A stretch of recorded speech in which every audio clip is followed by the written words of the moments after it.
தேடி தேடி வேட்டையாடும் மனூர் அரசு கடும் அச்சத்தில் விகாரைகளில் பதுங்கும் அரசியல்வாதிகள். விஜயராம வீட்டிலிருந்து விரைவில் துரத்தப்பட உள்ள மஹிந்த ராஜபக்ஷ. சிஐடிக்கு அழைக்கப்பட்ட சஜித் உறுதிப்படுத்திய எம்பி. கச்சத்தீவு இலங்கைக்கு சொந்தமானது, தென்னிந்திய அரசியல்வாதிகளுக்கு பதிலடி. மனித புதைகுழிகள் தொடர்பில் முறைப்பாடு அளிக்குமாறு அரசாங்கம் வலியுறுத்து. பொறுப்புக்கூறல் அழுத பின்னணியில் ஐநா விரயம் அனுர, கொழும்பில் ஒன்று கூடிய ராஜதந்திரிகள். காணாமல் போனோர் விசாரணை, அமைச்சரவை மேற்கொண்டுள்ள முக்கிய முடிவு.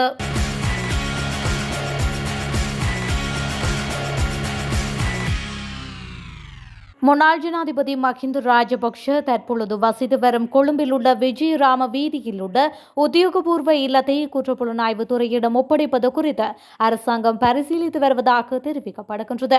முன்னாள் ஜனாதிபதிகளின் உரிமைகளை நீக்குவதற்கான புதிய சட்டம் மூலம் சமீபத்தில் நாடாளுமன்றத்தில் சமர்ப்பிக்கப்பட்டு எதிர்காலத்தில் நிறைவேற்றப்பட்ட பிறகு இந்த வீட்டை குற்றப்புலனாய்வு துறையிடம் புதிய வசதிகளுடன் கூடிய பணியிடமாக ஒப்படைக்க அரசாங்கம் திட்டமிட்டுள்ளதாக தெரிவிக்கப்படுகின்றது.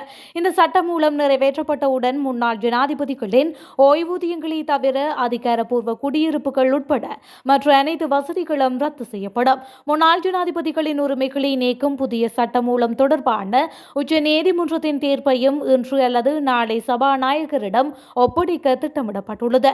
மஹிந்த ராஜபக்ஷ தற்பொழுது வசித்து வரும் விஜயராம மாவட்டத்தில் உள்ள உத்தியோகபூர்வ இல்லத்தில் முன்னாள் ஜனாதிபதி மைத்ரிபால சிறிசேன வசித்து வந்தார். அதற்கு முன்னர் பல அமைச்சர்கள் அங்கு வசித்து வந்தமையும் குறிப்பிடத்தக்கது.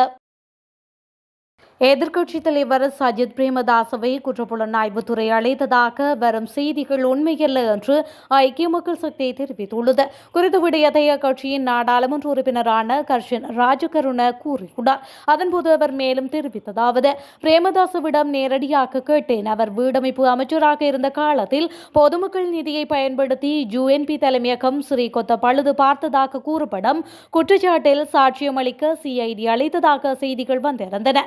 ஆனால் அவர் சிஐடி ஒருபோதும் தொடர்பு கொள்ளவில்லை என்று தெளிவாக கூறியிருந்தார். இது மிகவும் சந்தேகத்திற்குரிய நிலையாக உள்ளது என ஊடகங்களுக்கு குறிப்பிட்டுள்ளார். மேலும் கம்பகா மாவட்டத்தை சேர்ந்த ஐக்கிய மக்கள் சக்தியின் மூத்த அரசியல்வாதி ஒருவர் விரைவில் கைது செய்யப்படுவார் என்ற ஊகங்கள் குறித்து ஊடகவியலாளர்கள் கேட்கப்பட்ட போது அது பற்றி தமக்கு தெரியாது என்றும், அடடா அது நானா, எனக்கே ஒன்றும் தெரியவில்லை என்ற கர்ஷன் ராஜகருண நகைச்சுவையுடன் பதிலளித்தமையும் குறிப்பிடத்தக்கது. நல்லிணக்க பொறிமுறை மற்றும் யுத்தகால உரிமை மீறல்கள் தொடர்பில் ஐக்கிய நாடுகள் சபை குறிப்பிட்டுள்ள தவறுகளை நிவர்த்தி செய்ய அரசாங்கத்திற்கு அதிக காலம் மற்றும் விட்டுக் கொடுப்பும் தேவை என வெளியுறவுத்துறை அமைச்சர் விஜித ஹேரத் தெரிவித்துள்ளார். ஐக்கிய நாடுகள் மனித உரிமைகள் மாநாட்டில் ஜனாதிபதி அனுருகுமார திசாநாயக்க கலந்து கொள்வது தொடர்பில் கொழும்பில் உள்ள ராஜதந்திர சமூகத்திற்கு இந்த விடயத்தை வெளியுறவுத்துறை அமைச்சர் தெரிவித்துள்ளார்.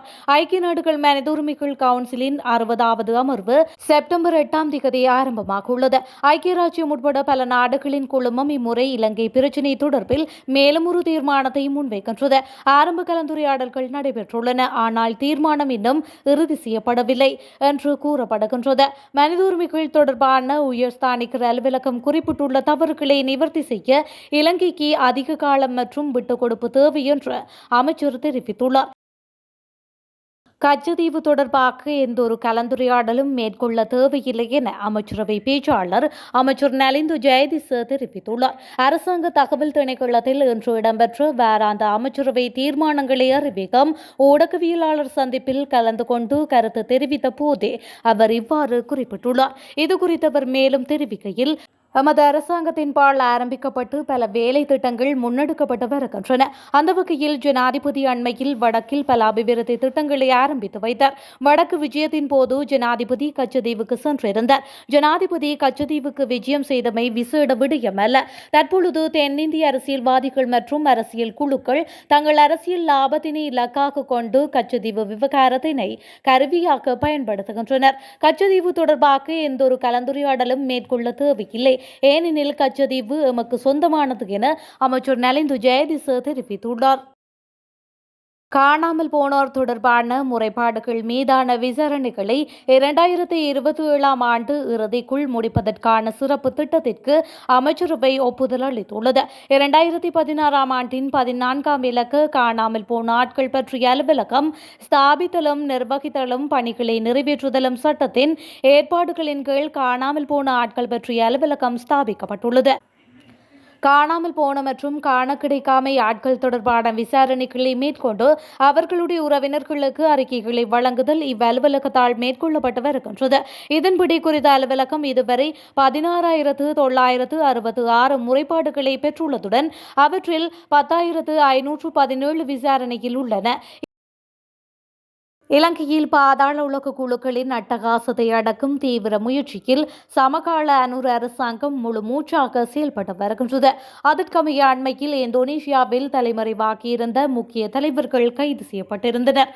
மேலும் பல தலைவர்களை கைது செய்யும் ரகசிய நடவடிக்கைகளை வெளிநாடுகளில் முன்னெடுக்கப்பட்டு வருகின்றது.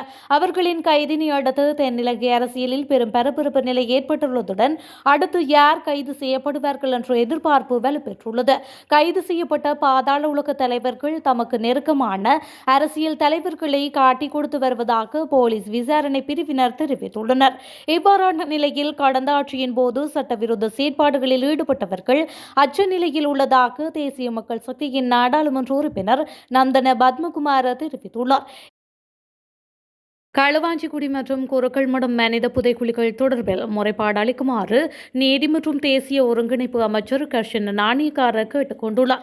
மட்டக்களப்பு களுவாஞ்சிக்குடி மற்றும் குருக்கள்மடம் ஆகிய பகுதிகளில் மனித புதைக்குழிகள் இருப்பதாக கிடைக்கப்பெற்ற முறைப்பாடுகளுக்கு அமைய அப்பகுதிகளை அண்மித்த பகுதிகளுக்கு அவர் கண்காணிப்பு விஜயத்தை இன்று மேற்கொண்டிருந்தார். இந்த விஜயத்தின் போது மனித புதைக்குழிகள் தொடர்பில் முறைப்பாடுகளை சமர்ப்பித்த குடியிருப்பாளர்களையும் அமைச்சர் சந்தித்துள்ளார். அத்துடன் மனித புதைக்குழி குற்றச்சாட்டுகள் தொடர்பான விசாரணைகள் நியாயமாகவும் வெளிப்படையாகவும் நடாத்தப்படும் என்றும் அவர் உறுதியளித்துள்ளார்.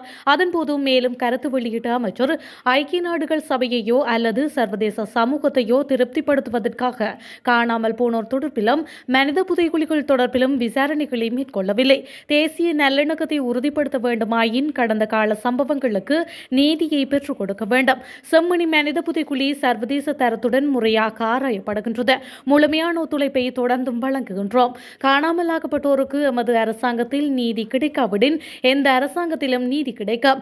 களுவாஞ்சிக்குடி மற்றும் குருக்கள்மடம் மனித புதைக்குழிகள் தொடர்பில் முறைப்பாடு அளிக்குமாறு பொதுமக்களிடம் கேட்டுக் கொள்கின்றேன். வழங்கப்படும் தகவல்கள் பாதுகாக்கப்படுவதுடன்